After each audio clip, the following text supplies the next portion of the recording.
Hello and welcome to Painless Universal, a conversation with myself and Welsh. Today I'll be talking to entrepreneur, motivational speaker, businessman, and many other things, John Lee. You've seen him, you've heard of his stories. He puts inspirational posts daily on his social media platforms and and his website as well. He's someone that inspires so many to turn their lifestyle around, to find success in whatever they do, to grow their business. Meet John Lee. How was John's childhood? Well, I went through a lot of bullying. How do you think that played in your personality? Definitely affected my confidence level a lot. Oh my God! You know my background is real estate, right? No, I've been watching your videos so far. I just want to say that your video is so amazing. Thank you. John, let me tell you. So you put in 100,000, the bank puts in 900,000. Who is taking more risk? The bank is. Thank you so much for joining me on the platform, Painless Universal. I really had to contact you because of your motivation and your inspiration. You're a successful business person. You are an entrepreneur.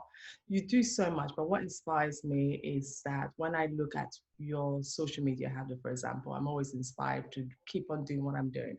Before I go deep into you, John, I want you to first tell the audience who you are. My name is John Lee. I'm the CEO and co-founder of Wealth Group PLC and the creator of Memby.com. I fly all around the world, and my message now is to empower people all around the world to get paid for the knowledge, skills, and expertise, and to really monetize what they have in their head. And my motto is make a fortune and make a difference. And so now I've dedicated my life now to do that. In fact, last year I listed a company in the stock exchange, and on the day of valuation, when we listed it, it had a $30 million valuation, so euro valuation. And it's, now I take my message all around the world and really, teach people through like books. I have 3 books back there that we've published through Wiley. So that's, in a nutshell, is what we've done in the last decade. So if drilling deep into you, John, you're very fascinating. You've inspired millions, billions of people around the world, because everyone who has access to social media can see your platform, see what you message you put out there. How did you get the initiative? How did you start on this journey for someone just thinking, oh, I really like what he does, but how did you get on this journey started? Well, I started as kind of by accident. I remember the first time I made my, first million in property by the age of 27.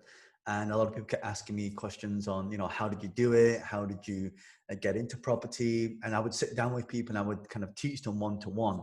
And then, they would go away, they would take action, and then they would get some good results. And I thought, wow, maybe this is something that I should, teach more people, because the feedback I was getting was, oh my God, that's so good. I learned so much from that. And, now I, do this on, with thousands of people all around the world. So that's kind of how it all started. It started with one person asking me, then another person. I found it was a whole demand for this. And then I started just kind of scaling this up. The journey of your scaling up, obviously, I'm sure you've had some painful challenges along the way. Could you just tell us a typical example of any painful challenges you've had along the way, of how you've managed to overcome them?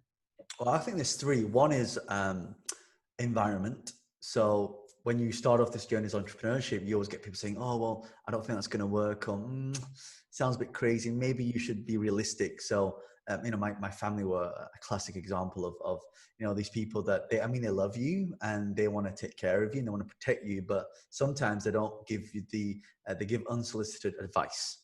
So you got to have, the right people around you. So that was one of the biggest stumbling blocks for me. Second one was finding business partners. I lost a lot of money by having the wrong business partners. And so if anyone listening to this or watching this, be very careful who you partner with. And the third one, which, this whole taking a company public, that was one of the biggest journeys for me, because I had to make a choice of, do I want to, because when you take a company public, there's a lot of work. And if anyone's watching this, you've ever taken a company public before, it's a huge, it's a mammoth task. It takes, 3 years just to get your company IPO ready.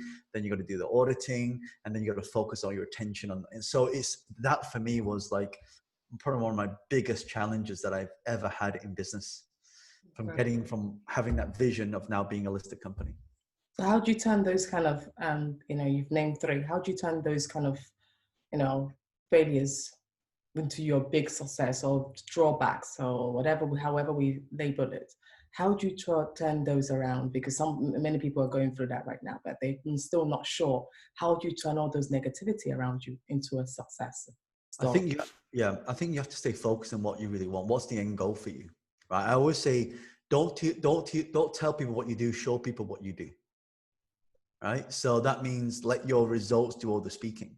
You shouldn't have to justify yourself to anybody. And so through going through over a decade of experience in business and doing this literally I do this stuff every single day, 10, 12 hours a day. I've 5 or 6 hours sleep a day, and I just live and breathe it. And this is me. And so you've got to really start focusing on what is the end goal. Like the end goal for me right now, I want to take my company to $1 billion valuation, right? So we're a long way off, but I know each step of I know the journey and what it takes to get there. Right? I've already pre-planned it all out. So I know exactly what I need to do every single day. And so for people watching as well, how do you get out of that? How do you avoid all this stuff? The negativity, the setbacks, you got to stay focused. Focus in the sense of what's the objective? Right? What's your goal?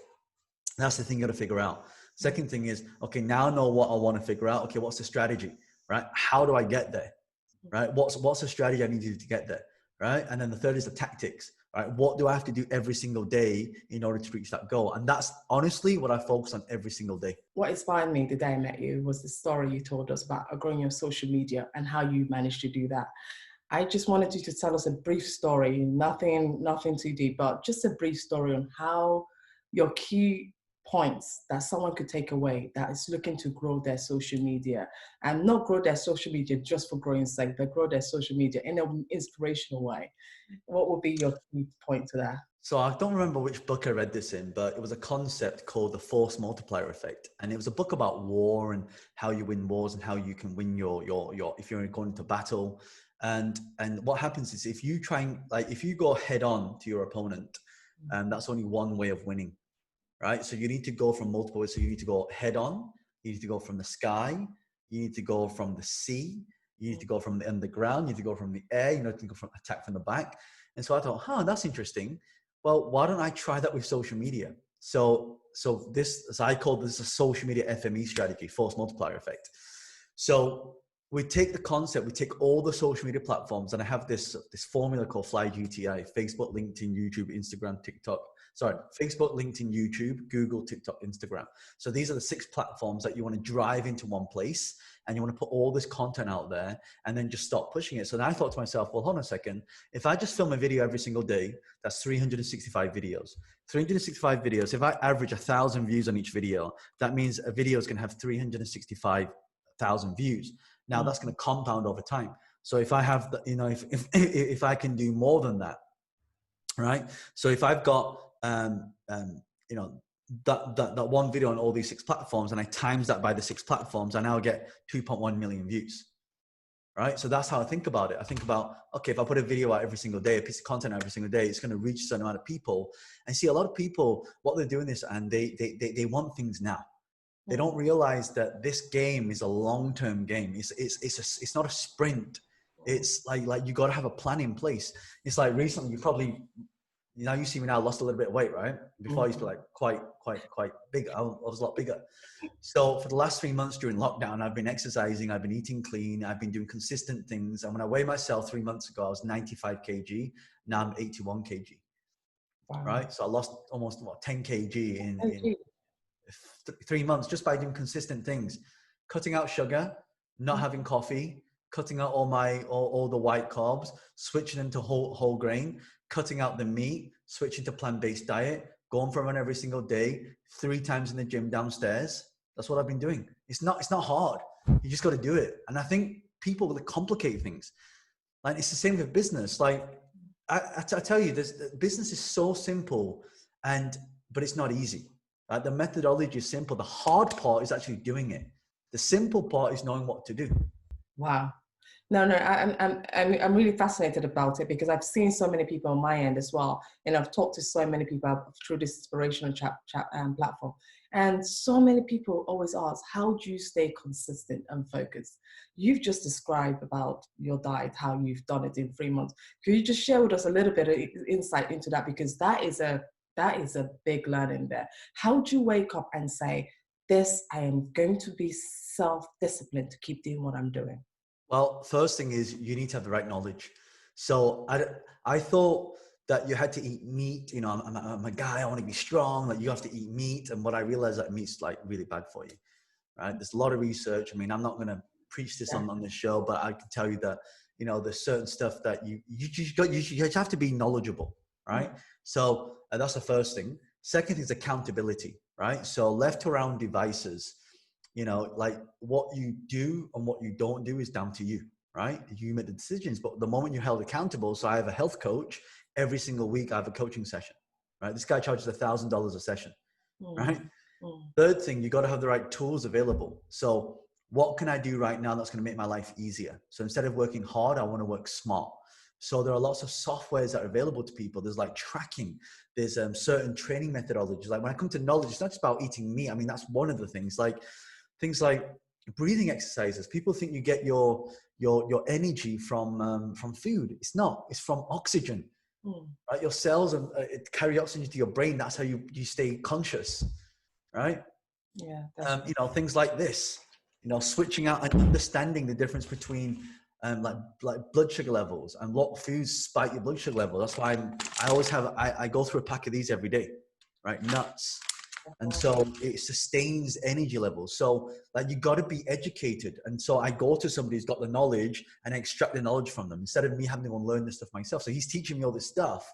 I'm like, wow, like I never knew this stuff. I never knew that drinking coffee is going to put acid in your body, right? And that's what people do. It's the first thing they do every day. Every morning, yeah. Without drinking water, they put coffee, yes. Right, coffee. So now what do I have? I have warm water with I squeeze half a lemon in there, push it in, and it starts to alkaline your body. So you want to balance out your pH in your body. So then you have, you know, good energy. You can think straight. You get rid of the fogginess of thinking. I mean, I don't want to go into that, but that's what I did. That you got to get educated. You have to have accountability, like someone to hold you accountable and say, are you doing the things that you say you're doing? If not, why not? And let me assist you. Because what happens is when people hit that first block, what happens? They stop. Yes. Right. And then they go, oh, it doesn't work. And then they go back. You want to break through that. But when you mean accountability, do you mean yourself you have to be your own accountability, or do you need someone else to do that for you? You need internal and external like accountability. So I mean, I did it for my reasons because it was health, because my schedule was so busy. And one day I was on stage, I thought I was having a heart attack, and I was doing this tour from like, you know, UK to Dubai to Singapore to Dubai to Kuala Lumpur back to Singapore, and I was just doing this whole tour, then to Australia, Melbourne, Sydney. I was like, oh my God. And I was having like 2-3 hours sleep every day, and I really thought I was having a heart attack. I was overweight. I was eating the wrong foods, nutrition, you know. So and then I decided to do something about it. So for me, my personal accountability is to make sure that I'm healthy, because I have a powerful message to share with the world. And if I'm not healthy, I can't do it. No, you can't. That's my internal. My external is someone keeping me on track. Just like I do with people in business. They say, John, I want to achieve this much money. Okay, do this, and this. Next month, did you do it? No, why not? Oh, I hit this problem. Okay, fix it there, go and do it. So it's the same. Okay. In light of everything going on in the world right now, we're going through the COVID-19, the pandemic, businesses has changed. First and foremost, what changes have you seen with your business, and what would you put around that? Especially events might not be the same, or they might still be the same, we don't know. But what changes are you seeing, and how would you improvise? Well, I can tell you now that, you know, one of my businesses was severely affected because, you know, one of the businesses was events. And by the way, that's a lesson for everybody. Never only have one business. Yes. Never put all your eggs in one basket. So luckily I have real estate, I have consulting, I have online businesses, I have a software company, and we have events. Right. So the event side just all literally stopped overnight because hotels were not allowing you to book. And even if you could book a hotel, I booked a venue in Melbourne for like 500 people. Right. And now with the social distancing, your seats have to be 2 meters apart. So a room that can hold 500 people can now only hold 64 people. Right. So that was never going to work. So, and then of course, then they stopped flights and they closed down the borders. So I couldn't, my whole tour was pretty much canceled, you know? So what do? We do what all entrepreneurs do is we jump off a cliff and we'll build a plane on the way down, right? So we pivoted into so if you want to know what market to go into, what's trending, what the market conditions and timing, right? So what's trending right now, right? Social media. What the market conditions, people can't go anywhere, they're stuck at home. But I mean, now it's getting more lenient, but I just think things will never be the same again. Timing, right? What's the timing right now? So we decided to put all our events and turn them into virtual events. So I'm telling you now, and we make more revenue, more profit than we ever have done, right? Than running, because you think about it. When you run an event, you have to pay for a hotel. Hotel will cost you £20,000 a day minimum. Yes. Right? Then you got your AV. Your AV is another £10,000 a day. Then you have your entourage of people that you got to put up. Then you got to pay for the hotel rooms and then your first class and business class flights. Before long, you already spent 100 grand. Yeah. Right now, I can do exactly the same event right here. Wow. Zero cost. So I'm so happy. Not in a sense that COVID-19 is here, because obviously there's a lot of people not surviving from that. But in terms of a business, COVID-19 is the best thing that ever happened to any business right now. Yeah, but other people are struggling and still can't find their balance. Yeah, because what would you say to them? Those other guys who just can't find the balance, because you've managed to, because of who you are. You are this motivational entrepreneur who knows how to turn things around. What would you advise someone who's struggling right now, not sure where the balance is and what to do next? Well, first of all, you need to, again, look at the trend. What's trending right now? Online. Everyone's online. So if you're not online, you're offline. So you need to be online. That's actually what I talk about in the book. I wrote this book called Business Hack, and talks about, literally, the title is, listen to this, The Welsh Dragon Way to Build a Successful Business in the Digital Age. Right? We are living in the digital age right now. There's no question. I mean, this is the thing we wake up with every morning. It's the last thing we look at when we go to bed. It's, oh, look, I even got focus. You see that? My screensaver is a constant reminder, focus. Right? Every time I pick up my phone, it's like, okay, focus. Right, that's amazing. Yeah, that is mine is more consistent. Right. It's like, you got to keep doing it. Yeah. So for people struggling right now, there's two things. Number one, either you grow your business or you help other people's businesses. But to do that, you need knowledge. You need to upskill yourself. You know, like for me, I always talk about, you know, how can we adapt to the current changes? Yes. Right, because that's where the stress is. You got to adapt to the current changes. What's working, what's not working, right? And you just got to. I call this the Bruce Lee effect. Bruce Lee created a martial arts called Jeet Kune Do. He learned all the martial arts. That's why he became one of the world's best martial artists. He learned karate, judo, boxing, and put all these together. He took the best of everything and made it his own. That's called Jeet Kune Do method. Okay. So the Jeet Kune Do method is to do that in business. What's working right now? Well, social media is working because that's where everybody's eyeballs are. Yes. Right? Online's working because probably the people stuck. I've spent more money online during lockdown than any time in my life.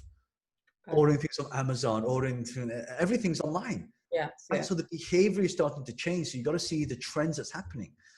Right? I actually run a web class on this. If anyone is interested, I run these quite often, and I kind of give a whole training on this. And and if you guys want to attend, I can let those guys attend for free. Yeah, if you definitely let me know, I could definitely put the link at the well, the URL is simple. It's membby membby.co/DE webinar. That's it.